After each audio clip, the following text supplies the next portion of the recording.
Good morning, Professor Pramod Kumar. Welcome to Jagat Guru Nanak Dev Punjab State Open University. Thank you. Such a privilege as always. Thank you for inviting me. Yeah, and we welcome you both. And now I would request Dr. Shifali Bedi to formally conduct the session. Thank you, ma'am. Good morning to all of you. Uh, very respectable, honorable registrar, dean, associate dean of our university, Professor Dr. B.S. Khera. This is under his guidance, his patronage that we are organizing this national symposium. I, on behalf of Jagat Guru Nanak Dev Punjab State Open University, welcome you all to this national symposium titled Research and Indian Knowledge System. And we also welcome our expert speakers of the day, Professor Pramod Kumar and Dr. Shivinder Rahul, whose introduction we'll be giving to our participants eventually as we go through the program. But before that, I would like to also welcome our Dean Research, Dr. Navleen Multani. She's also head of the School of Languages, and she's very much actively involved in all the research activities that we carry on in this university. In fact, it is her own brainchild that she wanted to do this symposium on Indian knowledge system. I mean, like, we both have been very closely related to this domain of knowledge, and we also had Dr. Pramod earlier with us, and I think it was just in that sequence that we are conducting this the symposium. Also, I would like to welcome our director sits, Dr. Amitoj Singh, and all my fellow faculty members to this national symposium. So, not taking much of time, let me just say a little bit about the Indian knowledge system, that how this has become so much part of our contemporary educational system, our pedagogical processes, and also it is very much part of the research that we are going to have, that we are doing now, and we tend to do in future. So Bharatiya Gyan Parampara, now it is most popularly now we call it as. So also NEP 2020 has also stressed upon promotion of Indian languages, arts, and culture, and it also want to incorporate Bharatiya Gyan Parampara into all our existing disciplines, our curriculums, and also the research that we are going to do in future. So with this whole idea in our mind, even in our university, we are promoting Indian languages. We are also promoting Bharatiya traditional knowledge systems in whatever discipline we have. So with this whole idea with us, we wanted to do this symposium on Indian knowledge system. So Dr. Navleen Multani, we are she kind of outlined this whole idea, and we have with us a very expert speaker with us, Dr.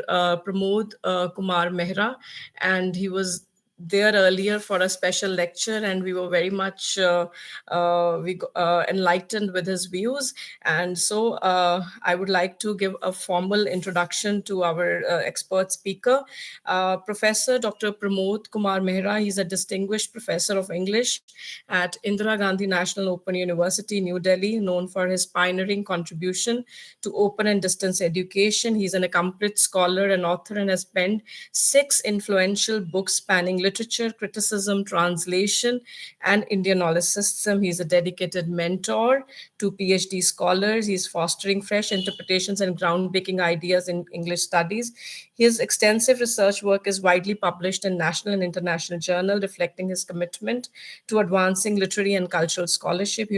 He's also an advocate of equality, peace, and global citizenship, and he's represented India in academic and cultural forums across Australia, UK, USA, and numerous Asian nations. He's also recognized as Ambassador for Peace by the Universal Peace Federation. He's serving as President of Youth Federation for World Peace India chapter, Professor Mehra. He actively inspires youth to engage in social service and peace building. He's also very much expert in the Indian knowledge system, and his visionary leadership have also been instrumental in organizing several seminars and workshops to promote interdisciplinary dialogue in the humanities and cultural studies.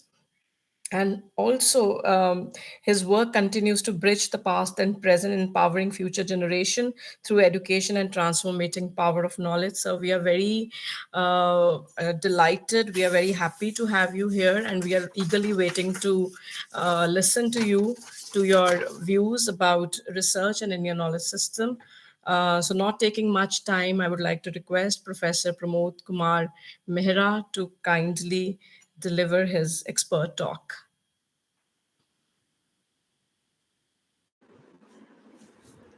All right. Thank you very much. I hope I'm audible to all of you.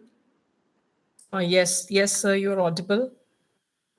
Okay. So, at the outset, may I formally express my sense of sincere thankfulness and gratitude to the organizers, this important university, and the name that it carries, Jagat Guru Nanak Ji, and the spirit essence that comes along. This is incredible opportunity for me to connect with all of you and the university authorities. Navleen ji, is always kind that she remembers me, and she invites me to this to such programs. And when I thought about this topic, I thought that there were a couple of other meetings also. I'll not miss this occasion. When you are talking about IKS, Indian knowledge system, or Indian knowledge, I must bring home the context. If you look at how in the modern day context, when we are talking about more material growth, more like everybody is talking about development in a unique manner. And but if you look at the numbers, for example, if you look at the wealthiest nation today, and the situation there, for example, I was reading the data. They are 1,000 like I mean about like 100,000 people in their 20s and 30s. They have kind of they have given, and they have surrendered themselves to overdose of drugs and other such substances. So there's a problem there, and what we are talking about in the context of knowledge, tradition, and then living in a better situation, better society, nation, and world. This is important, that that this is the need of the hour. When we are talking about Indian knowledge system, it is not that we are promoting one nationalistic opinion. When people live together with a unified purpose, with a grand notion for years and years together, they develop a idea of life. And when I'm talking about this, I need to talk about the idea that there's a kind of Eurocentric complex also problem, that today, for example, if I talk to any of my uh, young friend about Indian knowledge system, there's a thing that they feel that as if, no, where do I find this in my textbook? So when we look at this in the context of our knowledge domain, I think that if we survey kind of the whole world, we find that if American youth is there, if anywhere in Europe, like Aristotle, Plato, and the Greek tradition, and then the Socrates, their ideas. But if we come back to our situation, and if we look at, if we ask our young people about, say, for example, the our knowledge domain, if I ask about, Kannad, I mean, if I talk about Abhinav Gupta, if I talk about, say, Vaishishik Sutra by Kannad, a school of thought, that emphasize the theory of, particulars, the matter and the form, and a pluralistic view of reality. I think there will be problems. We perhaps know about we perhaps know about, Aristotle and Plato a little, but we don't know much, and even we don't have a distant vision of our own, perspectives, which are very important. So yes, I'm not against any Western opinion. I'm not kind of running down anything, but if you look at, when colonial people come for the sake of their, market expansion, they have inbuilt, in a way, anti, race, kind of racist attitude that they have. And my race is superior.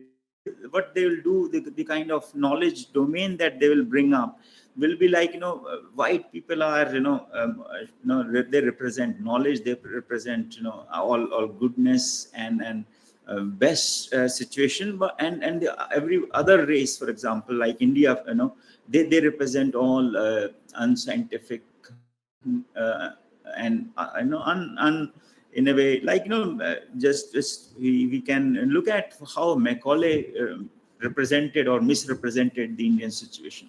So yes, in this context, what we are trying to say, what we are trying to bring home, that we need to discard the colonial baggage. We need to dismantle that syndrome which kind of controls our mind and imagination.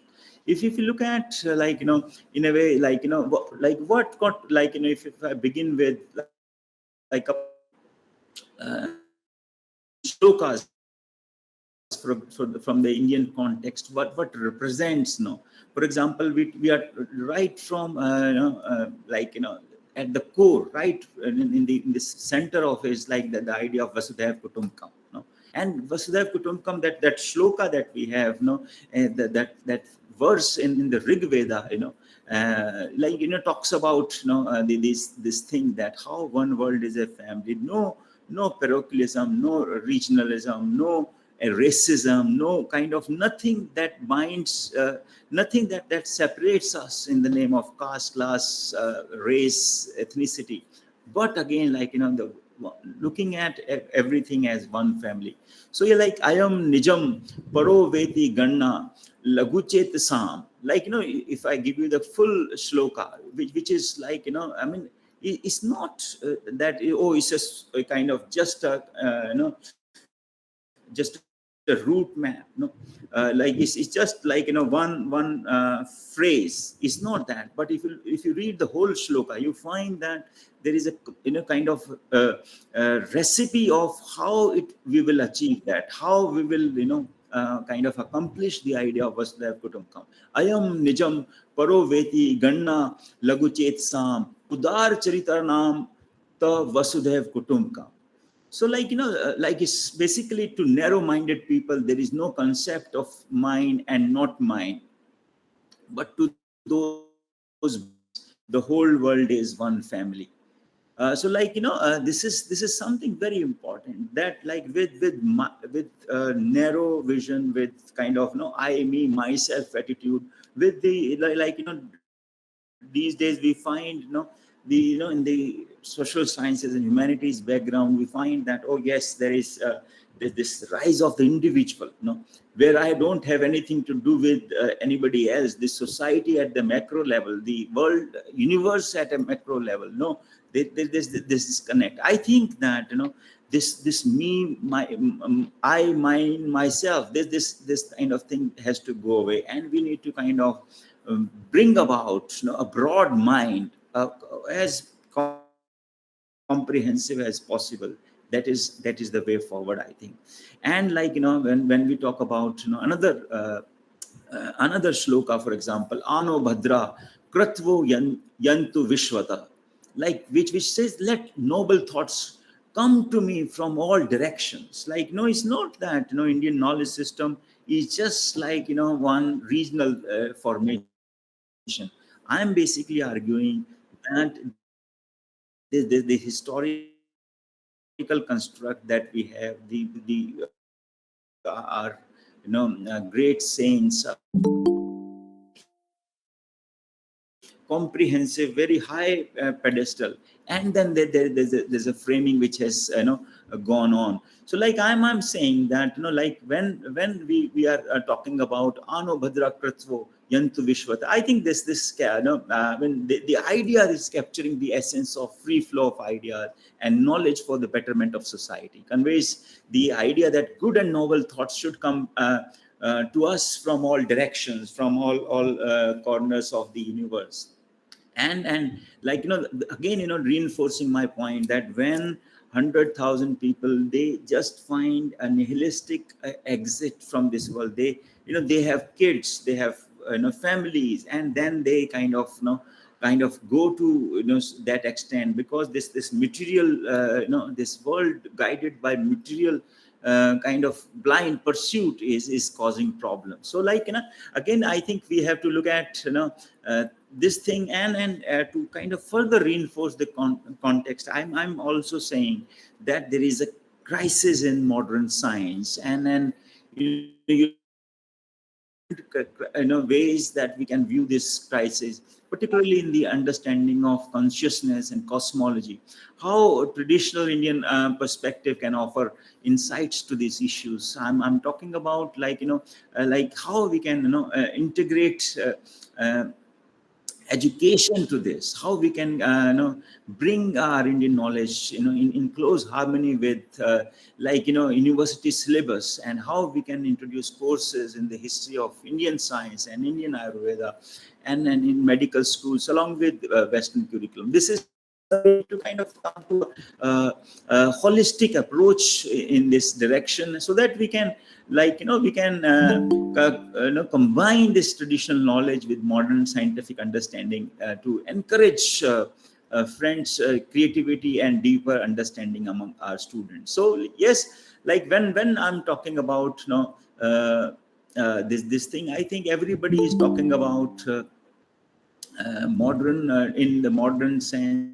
If you have I think Navlinji, like you remember that essay, famous essay by T.S. Eliot, in which he talks about tradition and individual talent, how tradition is very important, and like, we are, in a way, we are determined, determined so much by the environment, tradition, the continuity of how people before us have lived, and then we come together. So yes, tradition determines individual talent in ways.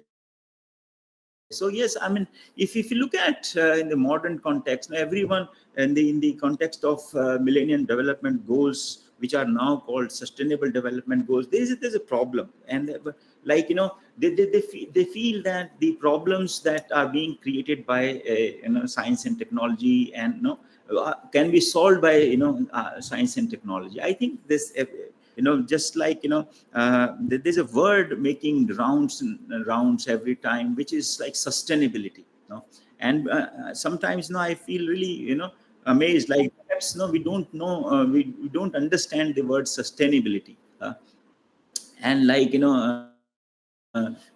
this I mean, if we look at important thinkers from the past, who warned about the consequences of unchecked growth and need to shift in this perspective. I think this we need to kind of look at kind of sense of change in approach, as far as we look at. And like the there is like, if you look at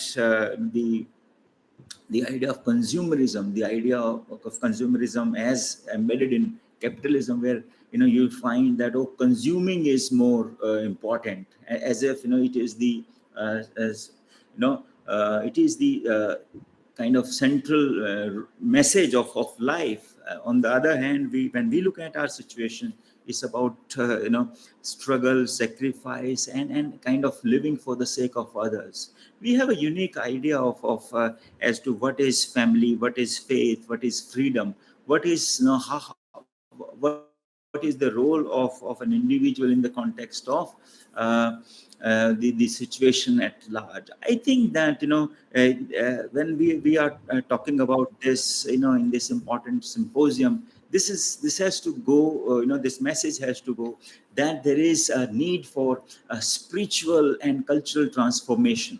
And we need to kind of talk about, yes, of course, there are, there are concerns when there's a kind of fall in demand, and market surveys would show you issues there.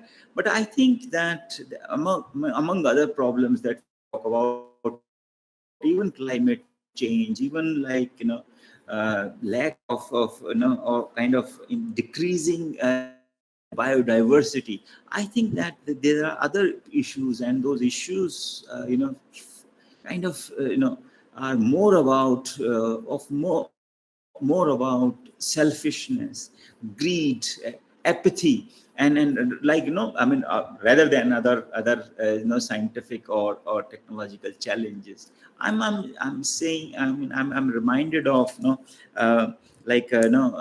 Aurobindo, for example, who kind of very sharply warned of all the dangers of civilization, which has outgrown its moral and spiritual capacities, urging a return to deeper philosophical insights that our country, our knowledge system has to offer in addressing these existential challenges. I'm basically when we are talking about the system, I think that we need to look at the foundations of IKS, epistemological foundations. For example, we have a strong, all the philosophical underpinnings that we have are there in our, six classical philosophical traditions: Nyaya, Vaisheshika, Sankhya, Yoga, Mimamsa, and Vedanta. These form the epistemological foundations of Indian knowledge system, and balancing very visibly, conspicuously empirical inquiry with metaphysical exploration. And if you look at the idea of knowledge in its categorization, where we have a Paravidya, which is like spiritual wisdom, where we kind of make sure that kind of rationality and introspection. So yes, I think we know that there is a role of Gurukul education in this knowledge transmission, where if I talk briefly about Gurukul as an educational model, in that we find that the traditional model, the traditional system, which emphasized the personalized mentorship, ethical training, and skill-based learning, ensuring the holistic development of individuals. So maybe in the other lecture you will find more examples and illustrations as to when Lord Rama goes to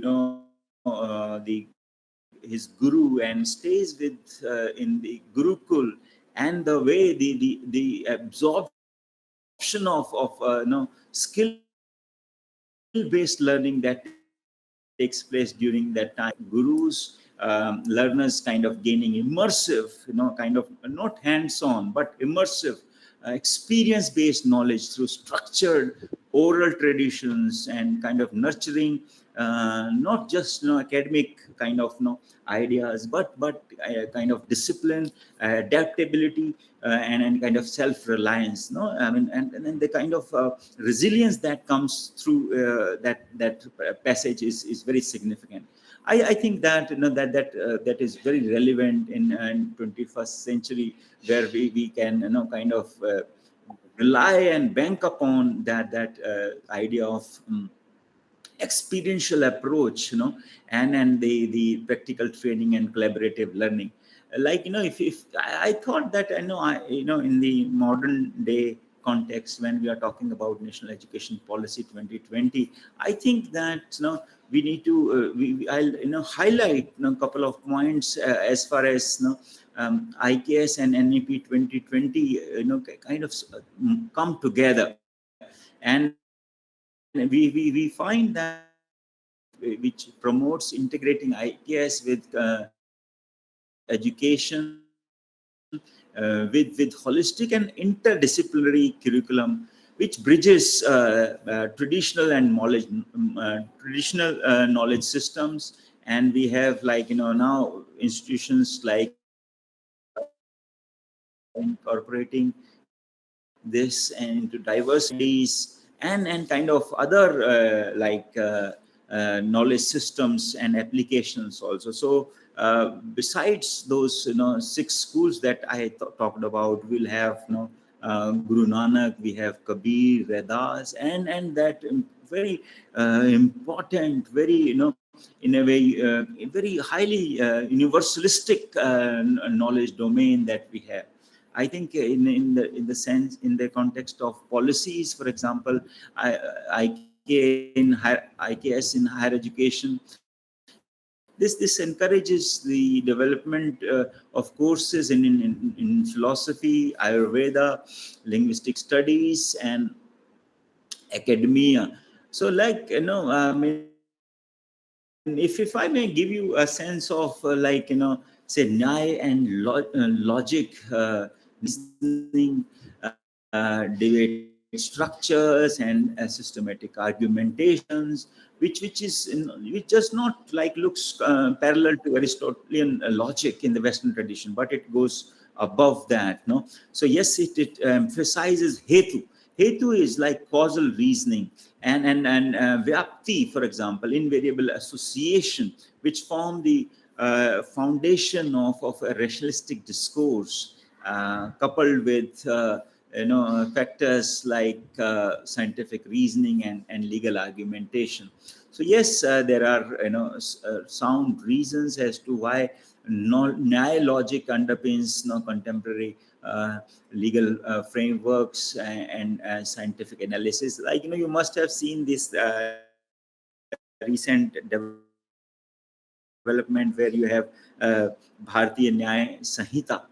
Like, earlier it was penal code, where the thrust, the Western thrust, which was like introduced by Macaulay in those times, like 1860s, and where you have kind of idea of punishment is there, but the whole process of Nyaya is much more different. And, like, the real uh, uh, idea is to kind of reform and kind of to bring about a better mindset. So that, I think, in that sense, from IPC to that BNS, Bharati Nyaya Sanhita is a major achievement that we can all boast of. So yes, we have this Nyaya and logic. I think that, if you look at Ayurveda and holistic health science in modern medicine, this is important, where we have, I mean, how our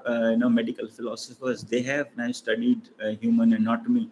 Of course, it's not in contrast, but it's like, the principles of Tridosha and Panchkarma, which emphasize preventive healthcare and mind-body balance and personalized treatment methodologies. That is very important, which is missing in the Western scheme of thing and the allopathic ways of life. And you have, like, these days, when we sit in 21st century, we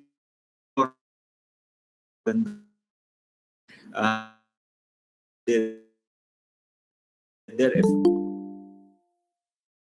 and cognitive enhancement and chronic disease management, that is important.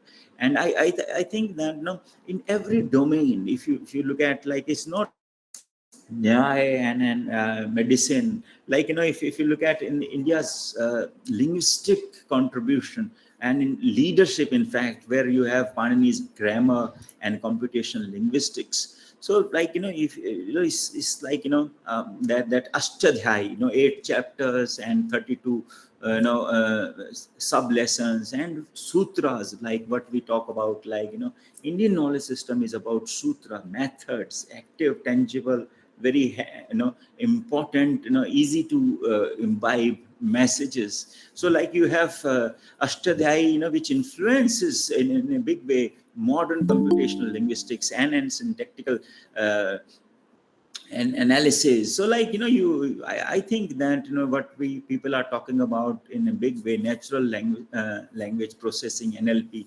I think, this what if you read Panini, that will kind of enable our ways in a very significant way. So, yes, like when Panini talks about that the word creates the world. uh, how the word is important, and how, it's central to this is important. So, yes, I mean, if you look at mathematical contributions from zero to calculus, we have major philosophers. In that we have Aryabhat, we have Brahmagupta, who introduced foundational concepts. In that we have zero, algebra, and trigonometry. Bhaskar's work, where we have calculus, it's like, kind of predating Newton and predating Leibniz contribution, and kind of, which goes on to demonstrate an advanced understanding of mathematical concepts. Friends, what I'm trying to bring home here, bring to the discussion, bring to the table, how crucial, how advanced and kind of, ideas that we have. We need to also look at how the idea of rotation and planetary motions centuries before Copernicus. And I would urge our students to kind of look at the Surya Siddhant, and where you have a detailed information about eclipses, celestial time cycles, and then the planetary distances within the entire cosmological discourse, with the remarkable advocacy that is important. And these days, like, every modern day scientist, they are acknowledging in a sense the contribution and the impact of and their impact on modern space science. So, you'll look at the concepts like yugas, for example, cosmic time cycles, which resonate with modern astrophysical theories of time and space. If I bring you will, in the next lecture, you'll hear about the Ramayana and Mahabharata. I think, like, the way our knowledge tradition, our knowledge system talk about ethics and dharma in a very important and in a very life-centric way, where we can kind of connect to that on a day-to-day basis, and kind of enhance our imagination about it.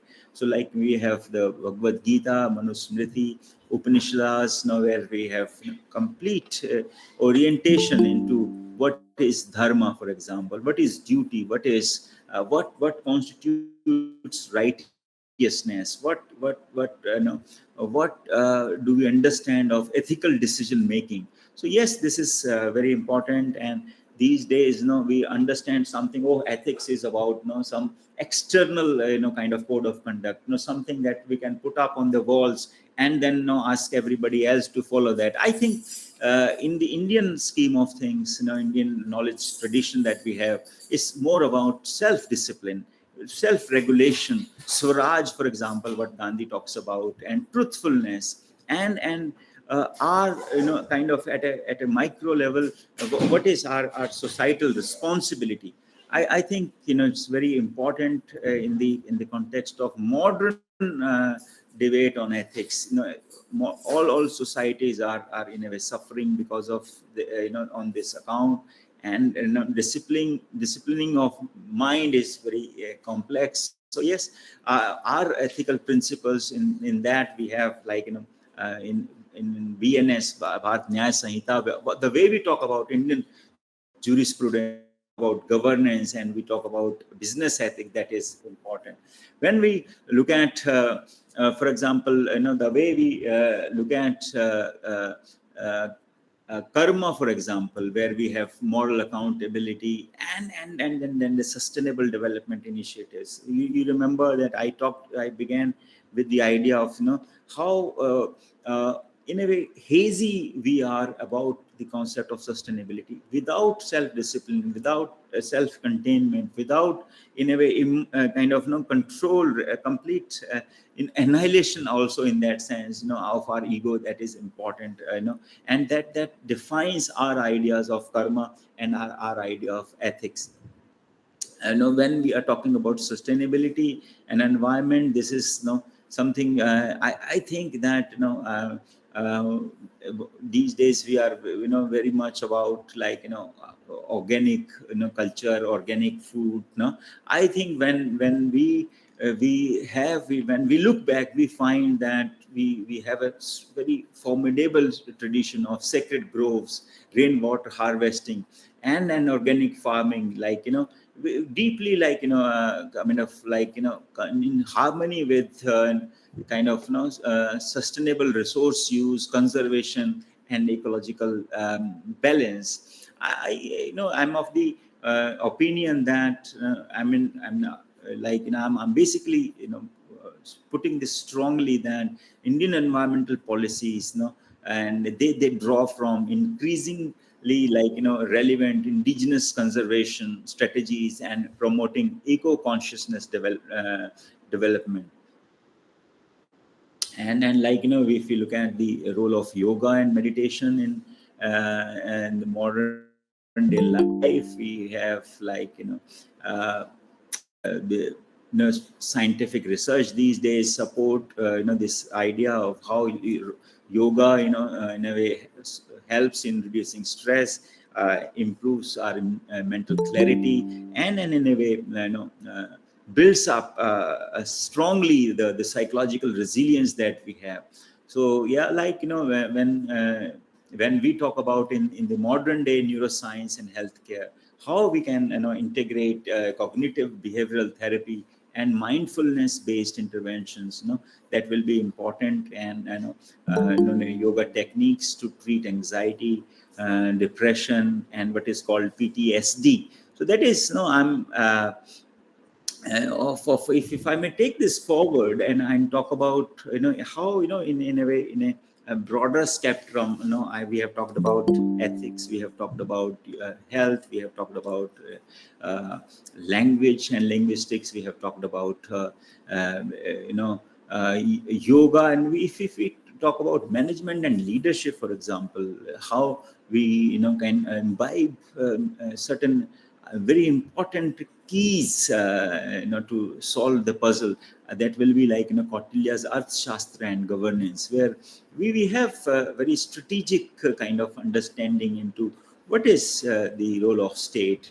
There are huge discussions these days on the state and the, the citizens, and if not the subjects. So, like, governance and economic management, emphasizing ethical leadership, uh, how importantly, systematically, there's a discussion on diplomatic strategies, administrative efficiency, and crisis management.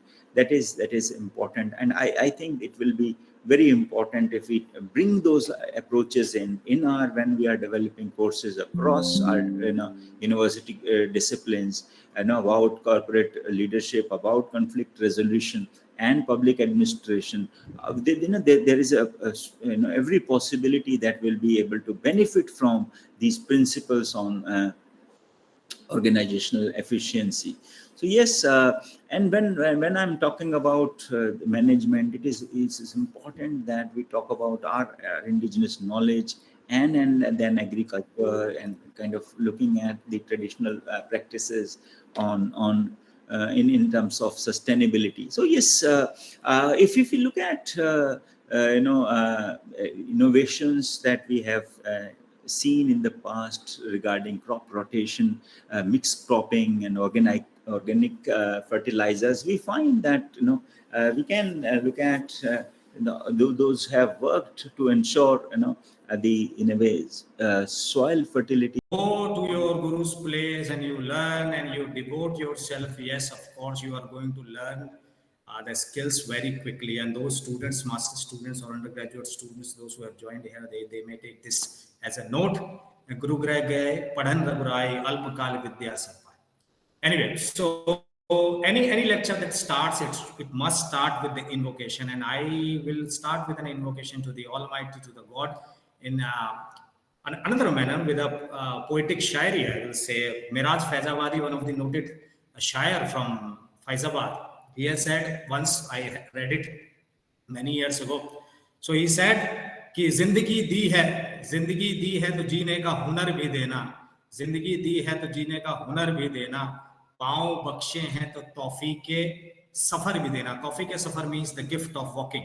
पाँव बख्शे हैं तो तौफीके सफर भी देना, कि मैं तो गूंगा था, गुफ्तगू तूने सिखाई है, अब मैं बोलूंगा तो बातों में असर भी देना. With this I invoke to the Almighty God that when I speak it should create some impact to the audience. Thank you very much for giving me this opportunity. So the topic that I am going to discuss today is leadership lessons from Ramcharitmanas. Ramcharitmanas is a way of life, and hundreds and thousands of PhD can be done with each of the couplet that we have, or chopai, what you call it. So let's start with this. So the idea is I will be talking about some postmodern challenges that we generally face as far as the managerial problems or corporate world problems or leadership problems. And we generally move towards the Western philosophies or Western ways to deal with the problems. But today I'm going with the limited time that I have. I will try to share my opinion, what I have gathered by reading Ramcharitmanas, especially to Kishkindakand and Sundarkand. My reference will be primarily from Sundarkand. So our epics remains relevant by offering solutions to everyday problems and complex modern challenges. Ramcharitmanas contains valuable leadership lessons applicable to corporate environments. So you are preparing your students for the corporate world also. So those students, those who are listening, pay attention. You will get a lot of solution from Ramcharitmanas, especially from Balkand and Kishkindakand and Sundarkand. So it can be used for contemporary leadership and management. So the first leadership trait that I want to discuss, keeping Ramcharitmanas in context, is the talent identification. Let's have a look on this words, and I will translate it into the English also. I'll explain it in the English. Of course, we say during the translation, the soul is lost, but this is what we can do. So this is from Kishkindakand. It comes, Kahin reach patisunu hanumana, ka chup sadi rahev balwana, pavan tanay bal pavan samana, buddhi vivek vigyan nidhana, kavan jo kaaj kathin jagmaye, jo nahi tat tum paaye, ram kaaj lagi tab avtara, sunai bhayav parvatakara. Now let us see what it roughly translates to. So let me give you the reference when it is under the Kishkindakand of Ramcharitmanas. So when they were planning all the people were, when they were planning all these monkeys and bears, they were planning to find out Sita. So the job was assigned to various bears and monkeys, and who will take this challenge to cross this ocean and reach and try to find Sita. So that then the king of bears, Jamavanta, he was talking to all the bears and monkeys, and then he referred to Hanumana. And I cannot go back to the story where most of you might be knowing that Hanumana was given this curse that unless he is being reminded of his power, he will not remember what he is capable of. So the king of bears said, "Listen, Hanuman, why are you silent, mighty one? You are as strong as wind, the son of wind god, and the treasure of wisdom, intellect, and knowledge. What task in this world is too difficult for you? You have incarnated to serve Lord Rama's cause." Hearing this, Hanumana form grew as large as mountain. So the idea is that Hanuman may not be aware of his potential, but when a leader like Jamavanta tells him about his potential, then he realizes what he is capable of. Now let us try to put it in the modern day leadership challenges. So the leaders, what are the role of leaders here? Like Jamavanta, if you are a part of any corporate, even if you talk about the academic leadership. So let's talk about Jamavant's role. He recognized the Hanuman's immense potential and questioned why he is sitting quietly despite his great strength and wisdom. Now let us draw a corporate parallel to it. Leaders must be observant and recognize the latent potential in their employees, even if it is not immediately apparent. So the idea is that corporate leaders, academic leaders, you have to develop the second line of leadership. So seniors will always groom the juniors. Juniors may not be knowing the potential, but it is the duty of the seniors to groom them. So this is exactly what Jamavanta does, and he makes Hanuman realize his potential, and rest is history. So public acknowledgement. We generally believe in scolding or chiding people in public, but it is generally said, because I teach soft skills and I go for corporate trainings also. So we generally say that always give feedback in private and always appreciate in public. So let us take the reference from what Jamavanta did, public recognition.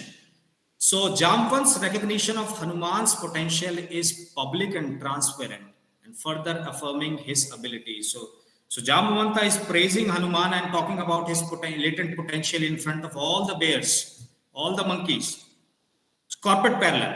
Now, how do we apply it in our corporate setting or our academic settings? So public acknowledgement of an employee's potential and achievements can boost morale and inspire others.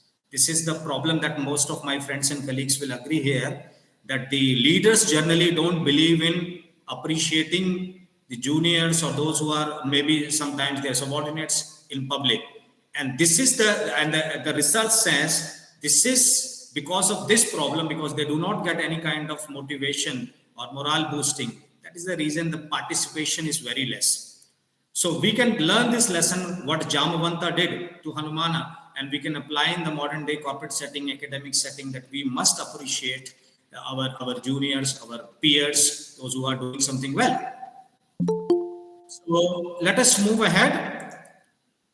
With the paucity of time, I need to finish it off also. So if I get a chance in some other session, we will discuss, because every couplet, or if you talk about Chaupai or Chand Shloka, we can do literally pursue PhD on each couplet that we have. Now let's talk about the transformative impact what Jamavanta brings here. So Hanuman's transformation, as I was telling you, that he grew as a mountain. Of course, it has a metaphorical reference that he grew as a mountain. What does it mean? The morale boosting. So Hanuman's transformation is because of the morale boosting which was done by Jamavanta. So this can be done in the corporate setting, academic setting also, which can bring the transformative impact. So upon realizing his potential purpose, Hanuman's confidence and strength grew immensely. So when leaders successfully identify and nurture talent, it can lead to transformative impacts on both the individual and the organization. This is the biggest problem these days. Leaders will not nurture the talent.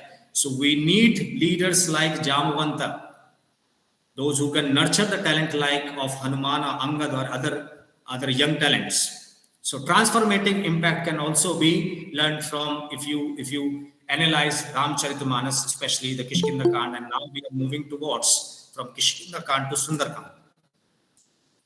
Now this is another beautiful verse that you can see. Jal Nadi Raghupati Doot Bichari, Tay Mai Nak Hoi Shram Hari, Hanuman Te Parsa, Karpuni Keen Pranam, Ram Kaj Ki Nu Binu, Mohi Ka Mishram.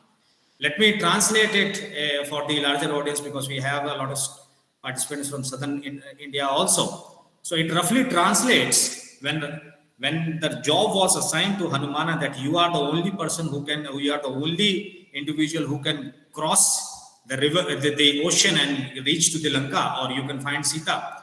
So when this job was assigned to him, as Hanuman flew across the ocean to find Sita, Mainak, a golden mountain, there was a mountain by the name of Mainak, a golden mountain, it rose to offer him rest. So you rest for some time because you are literally trying to cross this sea, which is a wide one.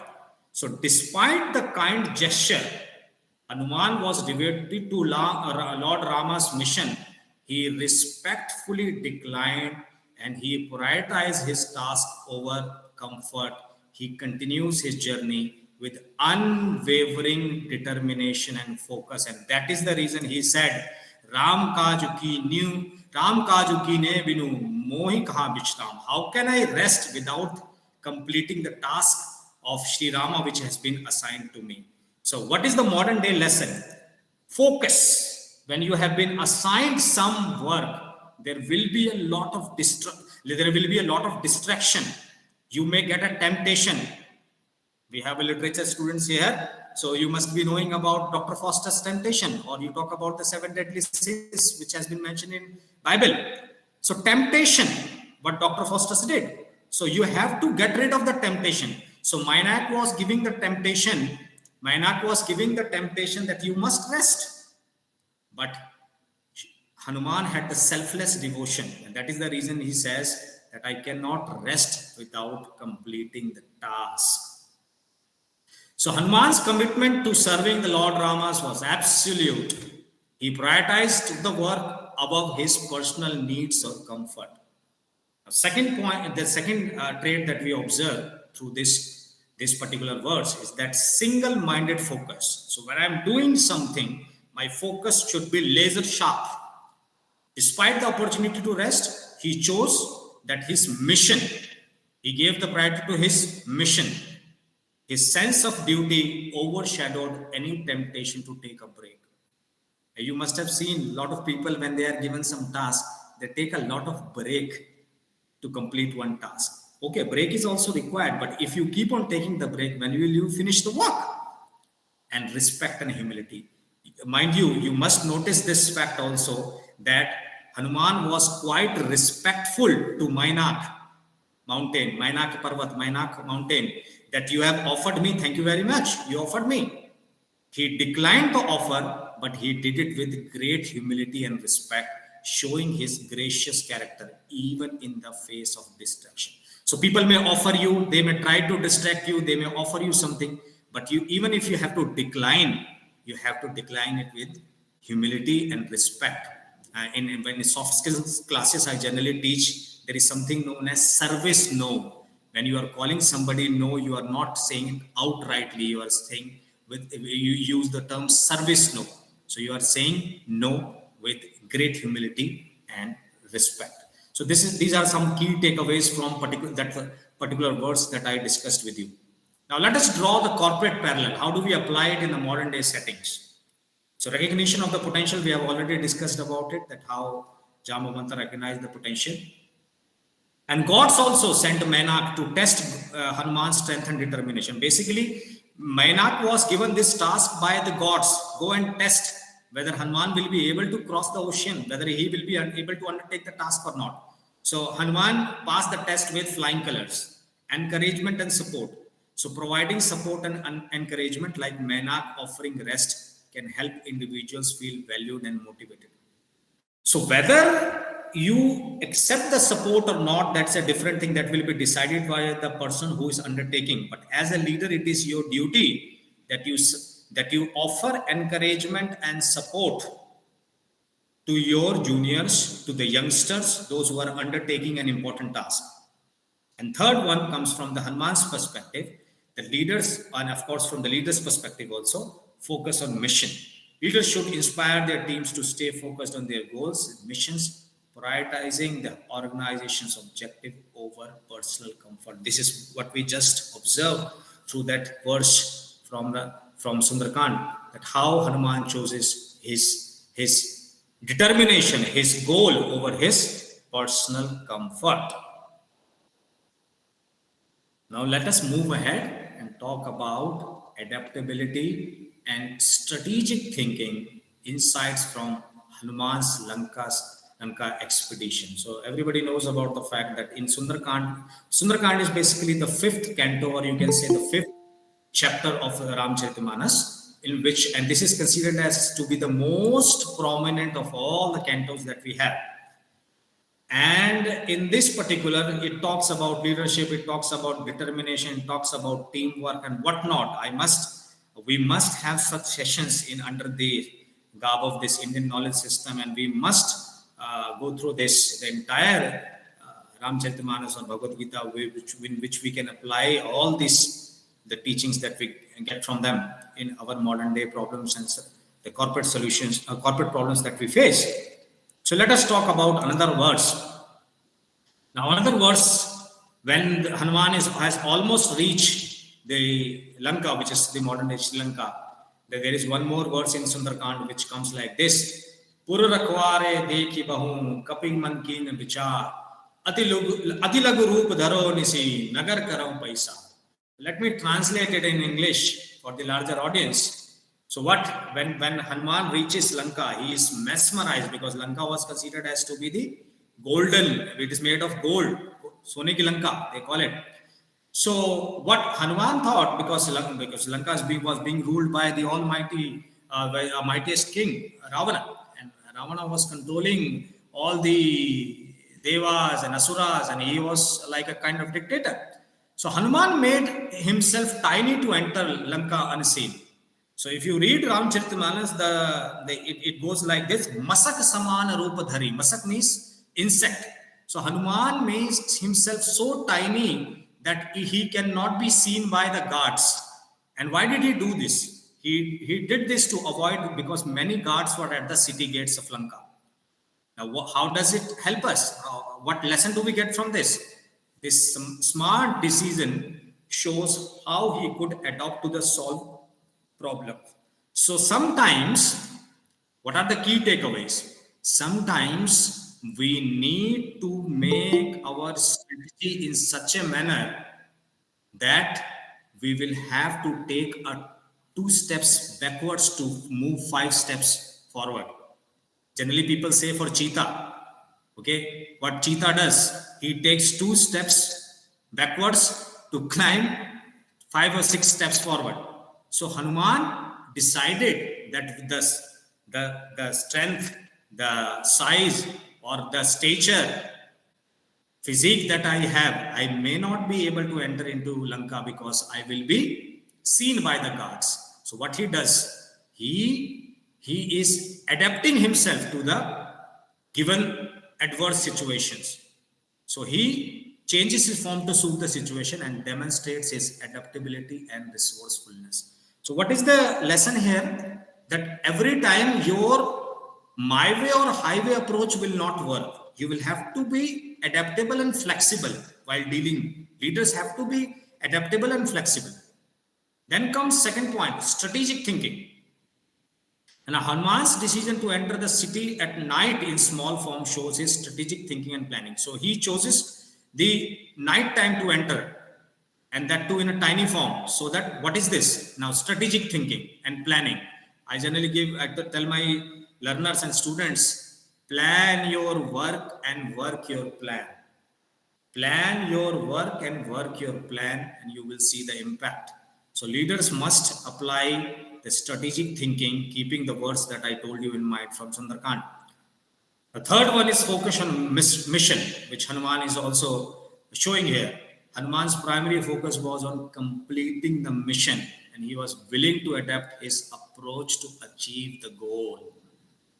It hardly matters whether you are you have a big physique, and now you can draw the parallel. Let's talk about the metaphorical meaning of it.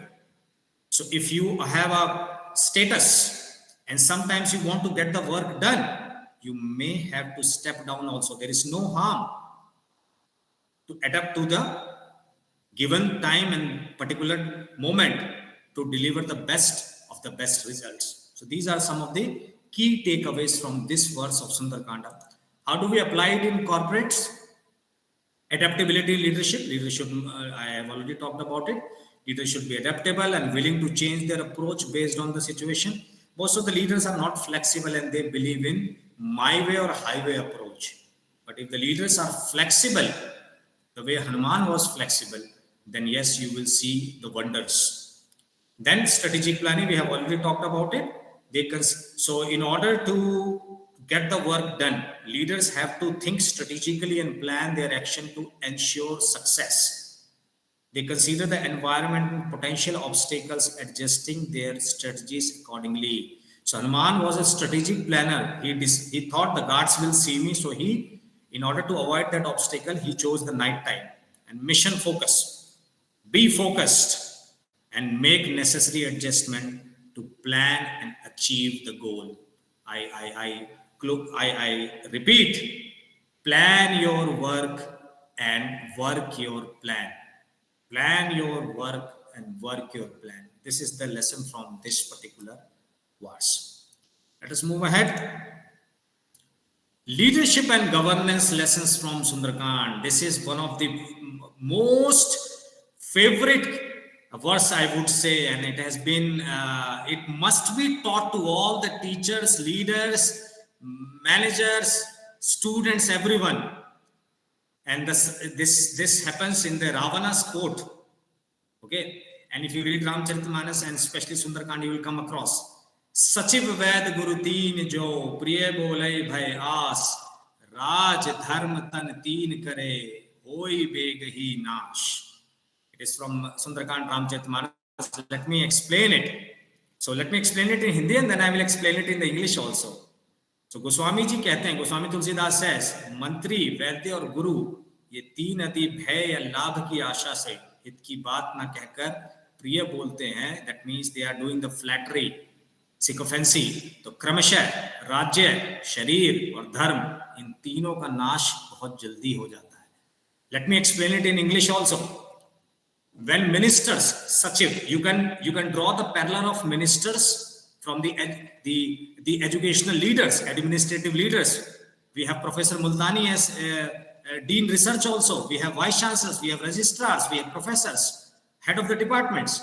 So when ministers, administrators, physicians, your doctors, and the teachers, we have a lot of teachers here, they speak merely to do the flattery or of the fear of their bosses, or to seek some favor, then state, organization, university, administration, or health and dharma, the righteousness, it will be quickly destroyed.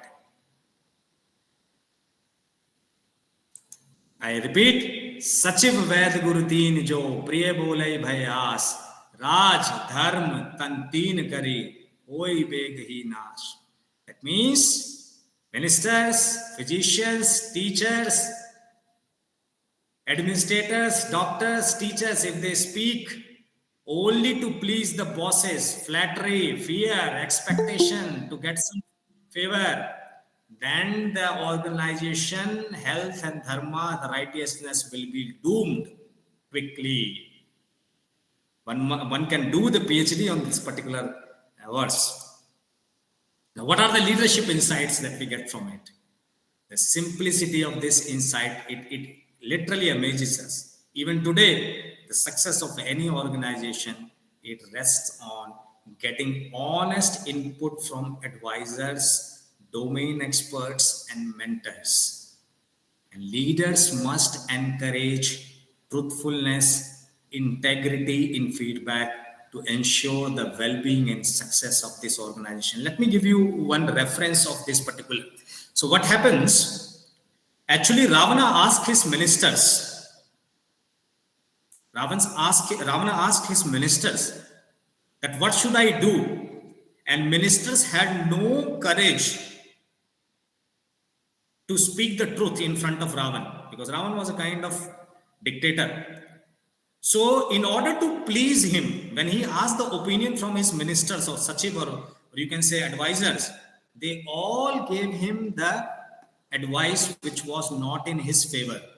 They said, what can this army of monkeys and bears and a human being like Rama can do anything to you? Why are you worried? You are a mighty king. And this is how the organizations fail, because When you seek advice from your advisors, either they are fearful of you, either they want some favors from you, or they want to do flattery, so they will never ever speak truth, and the organization is bound to be doomed. Let us see the corporate parallel. How many of us, we are the leaders, how many of us want the honest feedback? All we want a flattery. Organization thrive on honest input from advisors, domain experts and mentors. But if you are asking for flattery, then yes, the organization will be doomed. Integrity in communication, encouraging truthfulness and integrity in feedback ensures the well-being and success of the organization. And third one is avoiding flattery. Leaders should avoid surrounding themselves with the individuals, those who provide pleasing words out of fear or expectation of favor. Hindi में कहते हैं चाटुकारिता. So avoid, don't be in the company of those who believe in flattery and sycophancy, because you will not be given the right advice. Something that happened in the court of Ravana. Let me tell you one more thing. Vibhishan, being the brother, he advised Ravana, but Ravan kicked him that your death is near and that you are advising a mighty king like me that I should have a peaceful truce. I should go for a truce with Rama. So when Vibhishan was giving the right advice and the leader was not listening, leader like Ravana, then he was completely doomed. So yes, only Vibhishan was giving the right advice. He was not doing the flattery, but Ravana chose to ignore his advice and he chose the advice of the other leaders, those who were talking to him. Right. Now, this is another important verse, which comes almost at the closing part of the Sundarkand.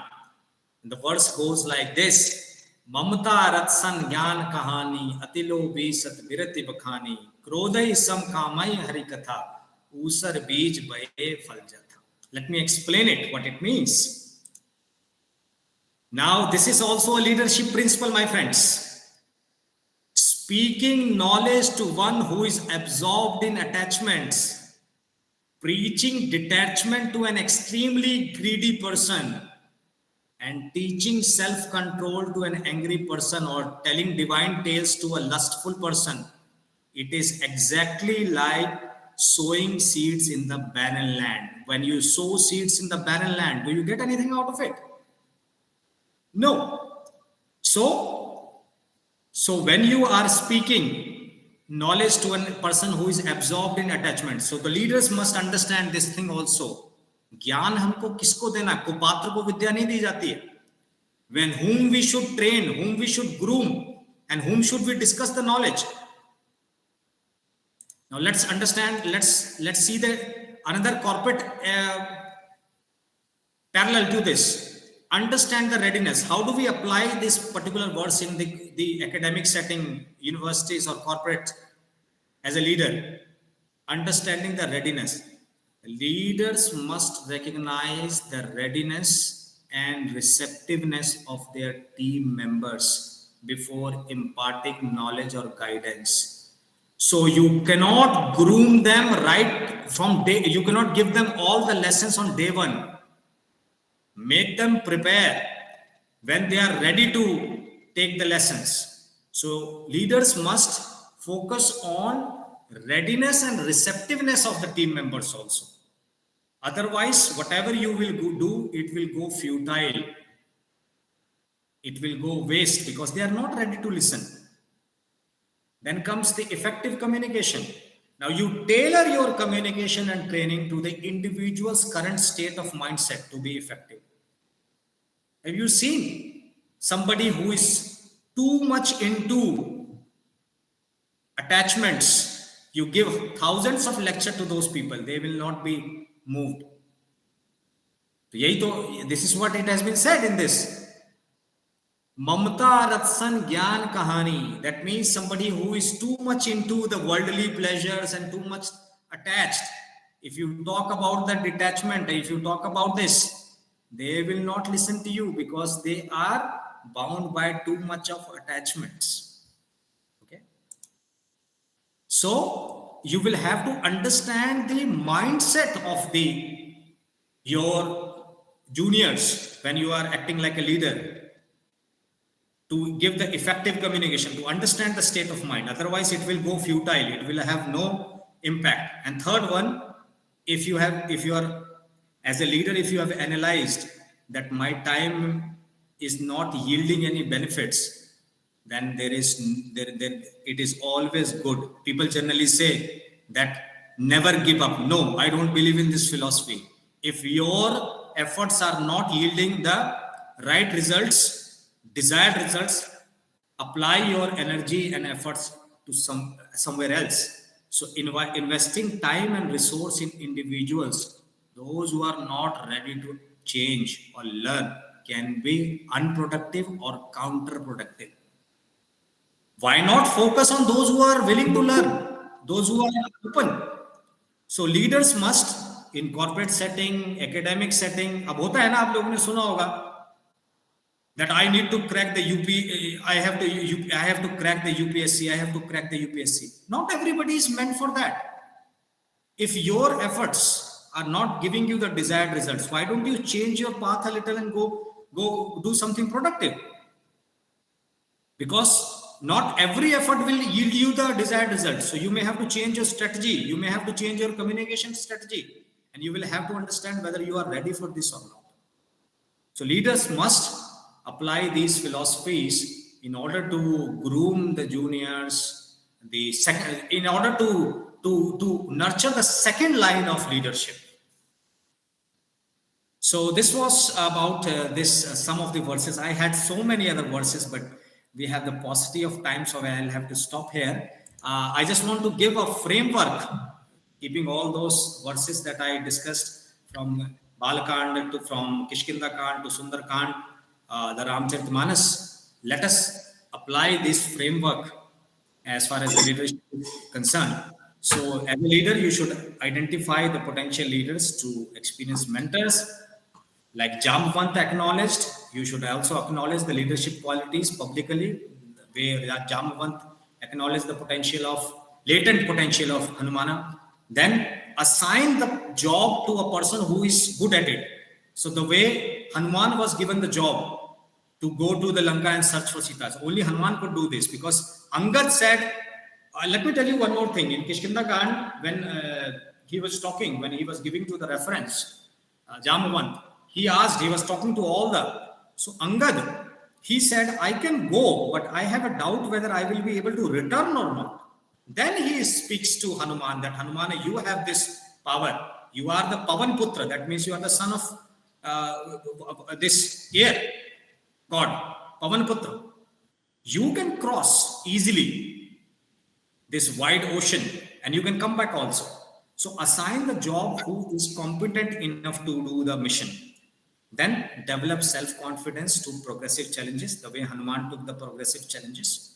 Encourage and adaptability and resourcefulness. So as a leader, you must, the way Jamavant encouraged, you must encourage adaptability and resourcefulness, the way Hanuman did for himself by becoming tiny, like an insect to enter to the Lanka.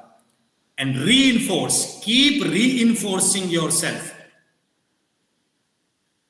एक आता है एक दोहा आता है इसमें, एक चौपाई का एक लाइन आती है इसमें. इट गोज लाइक दिस: प्रविश नगर कीजय रघुराजा, हृदय रख कौशलपुर राजा. That means Hanuman is entering to the Lanka and thinking of his boss Rama. What does it mean? That you keep on reinforcing, keep yourself reminding that yes, I can do it. Yes, I can do it. Obama won the election by saying this: yes, we can. Yes, we can. Why can't we? So reinforcing is also required, and you need to understand your ethical boundaries also. And last, measure your success through tangible outcomes. So I had the paucity of time, otherwise I could have discussed other verses also, in which when the Lanka is being burnt and Hanuman leaves the house of Vibhishana, because Vibhishana's house in entire Lanka, Vibhishana's house was considered as the epitome of truthfulness and righteousness. So your success should be measured through the tangible outcomes that you project. So these are the frameworks for leaders, and I will conclude now. So the conclusion of this particular lecture is that Hanuman's journey demonstrates how dormant leadership potential can be awakened. Hanuman's potential was dormant, but Jamavant could understand the latent potential, and rest is history. You know this. So traditional leadership values from ancient wisdom remain relevant. You talk about Bhagavad Gita, you talk about Ramcharitmanas, the ancient wisdom. You talk about Gurbani, you talk about Holy Bible, you talk about Holy Quran. Every ancient text has something to offer us, ancient wisdom, and we must have such lectures under under the patronage of such universities, and of course under the garb of Indian knowledge system. When properly implemented, the framework that I was displaying, it guarantees the leadership development success. And last, the Hanuman's Lanka expedition, it provides a timeless blueprint for extraordinary leadership. Extraordinary leadership. So this is what I could finish within the given timeline. Thank you very much. This is my mobile number, email ID. If you wish to collaborate with me, if you want to have more discussion, you can write to me, and I would be more than happy to share my insights on this. Thank you very much. Thank you. Thank you. Thank you, sir, for this wonderful talk, on this very interesting topic, leadership lessons from Ramcharitmanas. I think sir's discourse was in that particular sequence that we in Indian knowledge system, we talk about, Katha, Pravachan, Parampara, which is very much. Or you talk about Gurbani ka part. You talk about Gurbani ka part. I think while I was just going through those this a text on Indian knowledge system, so this Katha Pravachan Parampara, this is very much part of our discourse, and how this knowledge from our text is actually disseminated to the people at large. And I think sir is trying to recreate those texts to tell us new meanings, that the leadership lessons that we can learn. And that also gives us the understand, like while he was interpreting those sutras, that our texts, they are very much in sutric form, which very, very good technical knowledge, but very few words, but they are in those mnemonic way that the knowledge was transferred. So thank you so much, sir. And we have a lot of people who are... Professor Bedi, it reminds me of when I generally go to Gurdwara Bangla Sahib in New Delhi. Yes. It reminds me of Gurmani. When I hear, generally it comes to my mind, or maybe Gurmani from other texts, but I like it. And you see epigrammatic style when it says that Awwal Allah Noor Upaya ke sab bande ek noor te sab jak upja kaun bhale kaun se. I think it has those... isse badi philosophy kahan milegi? Bilkul, sir. And this world needs it this time, when so much of hatred is there, so much of division between caste, creed, religion, and all those things. I think our leaders, our saints have talked about it thousands of years ago. Yes. And I think, sir, we in Punjab, we are also like focusing on this dimension, that this land of Sapta Sindhu, yes. We call it at Sapta Sindhu, and this was where this whole ancient philosophical knowledge emanated. And we also consider that Shri Guru Granth Sahib is an important source of IKS. Indeed. And that should also be incorporated into our texts, into our curriculums. So I think Professor Navneel Multani, as you mentioned, she's Dean Research. She's also been into this whole endeavor, that how we can inculcate these ideas from Guru Granth Sahib and Sikh ethos into our curriculums. At Jagat Guru Nanak Dev, we have those special papers at graduation level that talks about learning of Sikh values and ethos. So, ma'am, over to you, ma'am, Dr. Navneel Multani. I think ma'am has some interesting observations about that. And after that, we'll move on to the discussion part. Thank you. Thank you so much, Dr. Shefali. First of all, great thanks to Dr. Shivinder Rahul for energizing us all. I believe all the participants, whether research scholars, students of MA or law, and the faculty from all the institutes, whether North or South India, have thoroughly enjoyed the discourse on the lessons, the leadership lessons. And it is like I mean, we are again, I will reiterate the fact that I stated earlier, that we all know this is all within us. We are born in this culture, we are born in this system, where these insights and philosophy, are coming from our religious scriptures, whether it is Guru Granth Sahib or it is Ramcharitamanas or any other Bhagavad Gita, all the scriptures are giving us those moral values, ethical values, ways of living. But the only thing is that the word is too much with us. And, we just forget that we have that spark within us, which can not only show us the way, but can also find ways, means, and solutions to the problems which we are these days trying to work out with stress management lectures, with mental well-being lectures, and workshops, right? So, Dr. Shivendra Rahul has very nicely pointed out all the lessons that we are getting, and the readiness and receptiveness are the key mantras to acquire anything in this journey of evolution, right? So the eternal guidelines that we are getting, whether of righteousness, humility, respect, compassion, humility, or any kind of strategic thinking which we have to do, not only at the level of the corporate culture, but even घर के front पे भी अगर हम देख लें, if we imbibe certain values, and just spend some time to think over, many of the problems get resolved. But we choose a wrong way. So the basic purpose, of conducting this symposium is, bringing our attention to those values. And I am also highly appreciative of the fact that our founder vice chancellor, Professor Karamjeet Singh, had initiated us into writing some course books on the Bharatiya Bhashas, right? So by ways and means of doing that, we are getting connected to that. And already Dr. Shifali Bedi, has pointed out that at Jagat Guru Nanak Dev Punjab State Open University, the ethos paper is compulsory. It is mandatory for all.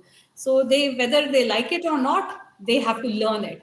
So I think all good learners today have benefited a lot from your discourse on the leadership insights that our scriptures are giving us. I thank you for that. Further, Dr. Shifali Bedi can move us on to any kind of. Yes, now the house is open for discussion. If any of our Thank you very participants much. they have any observations, they have any insights to share, or to ask any question from our experts, they can ask.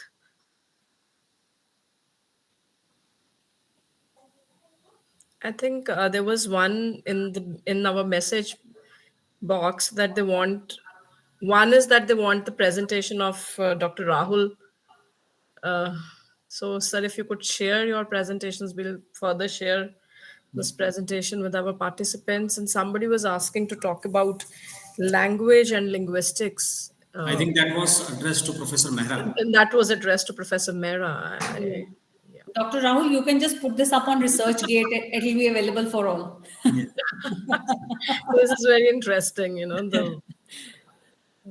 So I just want to add one more because I was given only 30-35 minutes, so I had to get rid of Like all those. rush through Yes, the we had to limit it. Yeah, scriptures are It so reminds- vast. Yeah. Indeed. As I said, that each couplet is worth one PhD thesis. Each verse. Very true. And that's how, we can create a different corpus of research. Indeed. And that probably is not going to come in the clutches of the Turnitin. Yes, indeed. Yes, of course. And that again is because it's so much original that it won't get into that. One more leadership insight that comes to my mind, because I generally listen to Sundarkand every day. So because to me it is like every day fair. So one more, when the Sundarkand is about to get closed, there is one, this verse comes. I'm sure most of it, because this is a very popular one and most of you might be knowing it. When Sri Ram tried to do the worship of Samudra, or you say ocean god, for 3 days, okay, and he was not giving him the way. Then he asked Lakshmana to bring his bow and all, arrow and bow and arrow, so that he will simply use his bow and arrow, and he will completely dry up the ocean so that the army can cross.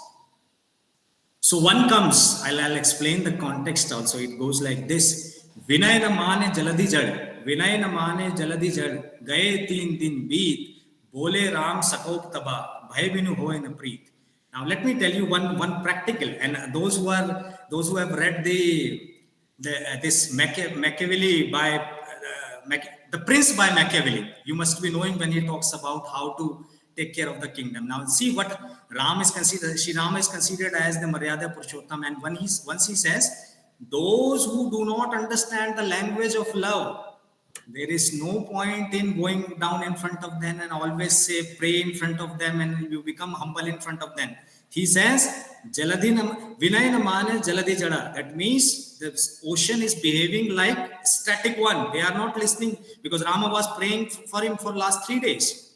Vinay, it has a metaphorical meaning, although. So Vinay namane Jaladi Jada. So ocean is like static. They are not listening. Gaye 3 din beat. It has been 3 days. Then he asked, Bole Ram Sakop Taba, Bhai binu ho in preet. Then he said, if you will not show some fear to them, they will not give you the way. Then comes the Lord of the sea, and he comes and he says that this is the rule which has been made by you, that I cannot give you the way, but I can help you to make the bridge on this.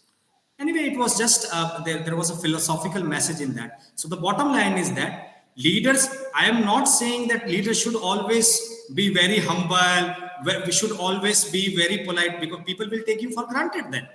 You be upright, do the right thing, but yes, when it is required, you will have to show some anger, maybe sometimes to show off also, or to anger, force also sometimes. And this is what we observe in The Prince also by Machiavelli, that sometimes you cannot be politically correct always in order to get your work done. So this is also very important aspect, one verse that I wanted to discuss, although I did not include in my slide because of the paucity of time.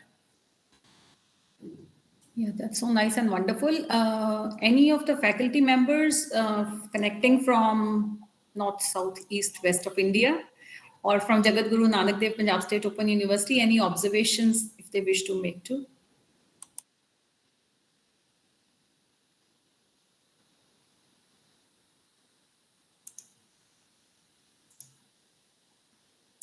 There is someone who has raised a hand, Dr. Shifali, Swapan Devnath. Yes, sir. Swap. No, I could not see. I mean, Swapan.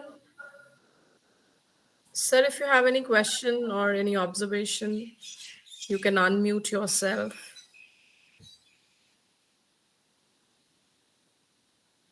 So.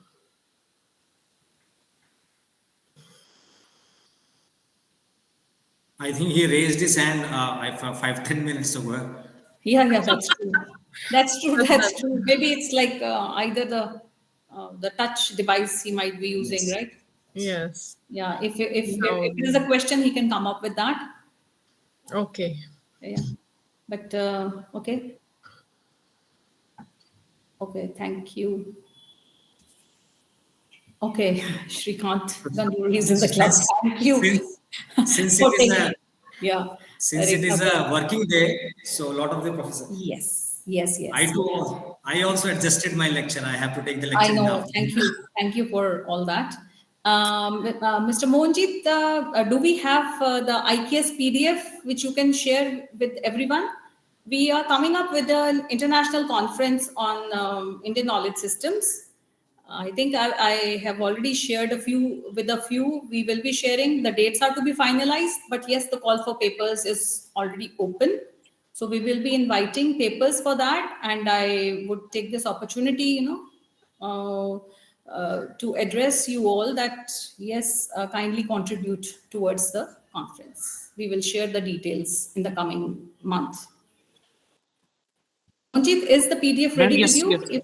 Yes, ma'am, Yeah. please wait a So minute, ma'am. Wait we a can minute. all have a glance at the PDF. This will be shared after all the formal things are done.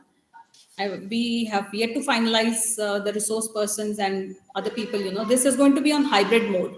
So Monjit, you can just share the PDF with the participants so that whosoever is interested can again get back to us.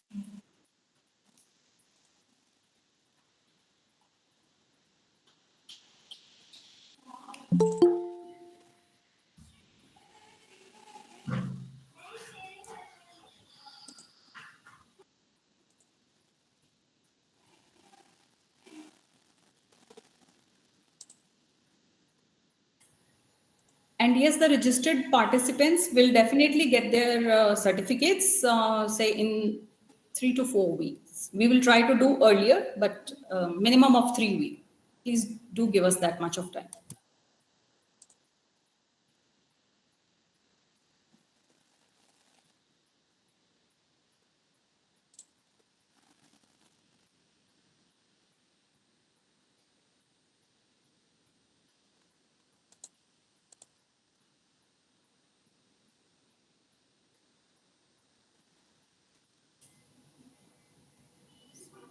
I think you're sharing your screen, right? Yeah.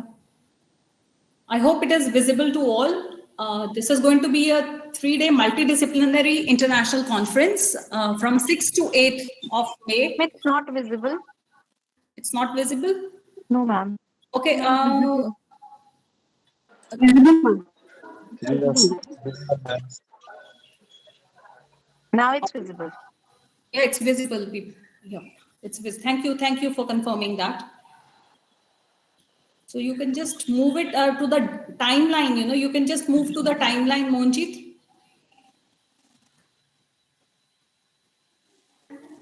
So if you could just focus on that. Yes. Yeah. Yeah. So That's the details will be shared. We have the emails with us, right? So the last date for the submission of abstract tentatively is 27th March, which will get extended, right? So we will share this call for papers with I you. think the students who are attending this symposium, they could get I mean, after listening to our experts, they could also contribute because now they have a understanding that what all can be done in Indian knowledge system and how they can take, like, what are the areas, the broad areas that Professor Mehra mentioned, and spanning from art, literature, law, psychology, and also like how Dr. Rahul has been using how he's using those texts to give us a very contemporary management or leadership values. So these are the insights that our participants, the students, they can take from this, and they can also contribute very meaningfully to this upcoming uh, seminar, this conference that has been outlined by Dr. Multani. So this is again a very important forum where they can contribute, especially our young researchers. I think this can be a guiding light for them.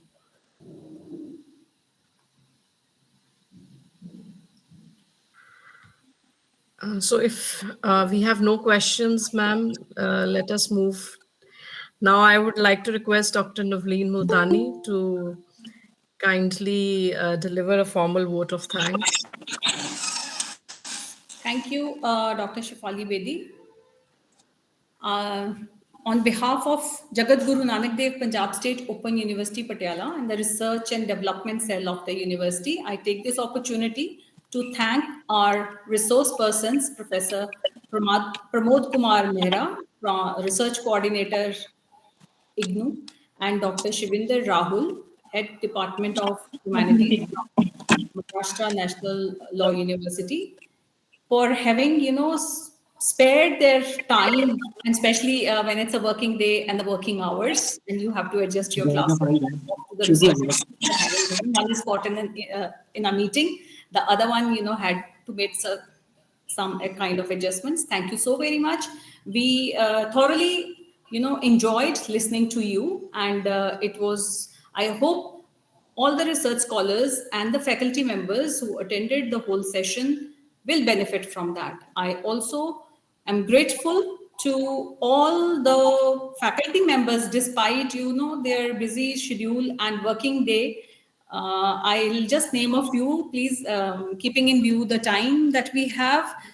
Uh, from Eklavya University, from Himachal Pradesh University, Malayam in Engineering College, Parul University, Amech University, NLU Tripura. We also have participants from PG Department of English. We have our own students from Jagat Guru Nanak Dev, Punjab State Open University. We have people from Bishop Heber College, Balaji Law College, the University of Allahabad. We also have participants from Banaras Hindu University. We have participants from SRM Institute of Science. Yes, thank you. KLEF from Andhra. Thank you for.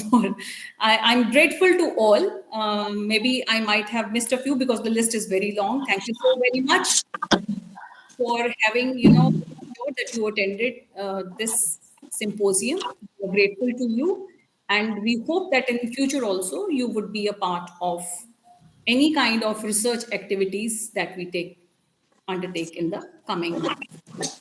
I thank my team at Jagat Guru Nanak Dev Punjab State Open University. First of all, thanks to the coordinator, and then thanks to the technical team, Mr. Mohanjit for having designed everything, Payal for the letters, invitations, the invites that were coming to you, Dr. Shivinder, and all the participants, right? And everyone, we thank our administration, our Honorable Vice Chancellor, and our registrar, for having promoted our endeavor. And I would now request Mohanjit to share the Instagram, the social media links. I think the photographs will be there. All of you can have a look on the photographs and also can follow our pages for the purpose. Thank you very much. It was great listening to you, Dr. Shivinder, and thank you very much. Thank you. Thank you, everyone. Thank you, organizers. Thank you, Professor. Thank you, everyone. Thank you to all the participants. Thank you to our experts. Thanks to Fugad for the link and all the facilitation that they have undertaken. I hope we'll continue this discourse in our future. This is just the beginning. This is just the beginning. I think we have this conference coming up.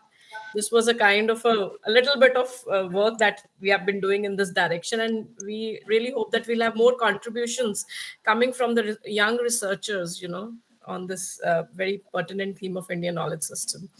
Thank you, Dr. Rahul, for joining us and for this wonderful talk. Thank you, Multani ma'am. Yeah, as far as the feedback form, we have not shared any feedback form. We are taking your registration forms. Anyone, who had missed out on filling that registration form may fill that out. It is there in the chat box. Mohanjit, you can just share that again. Yes. I think the feedback form has kindly share that feedback form as well. And the conference brochure. I mean, if somebody wants. It will be shared. It will be shared. It will be mailed to the participants. Okay.